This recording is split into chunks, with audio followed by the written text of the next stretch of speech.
Back in the Middle Ages, if you wanted to travel, it was gonna take some serious dedication. There were no fancy cars or reliable public transportation or even good roads in most places. And to make things even more difficult, you couldn't just pack a bag and set off on your journey. No, you had to get permission from the landowner you were visiting, and if you weren't invited by someone of importance, well, basically don't bother trying to come here. Travelers who did manage to get an audience with a lord or lady of the realm and themselves stuck for weeks or even months while waiting for their gracious host to return from a hunting trip, or for a really long jousting session. And when you finally got to your destination, you'd have to deal with the elements.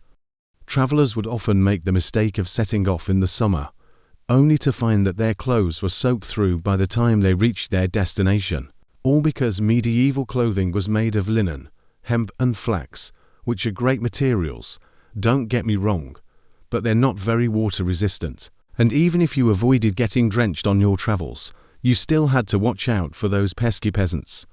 Back then, it was common for people to work the land without shoes, and it was considered rude to walk barefoot on freshly ploughed fields.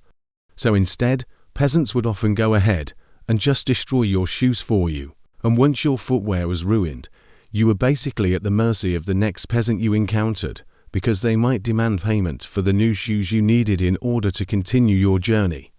And if you couldn't pay them, they might just beat you up.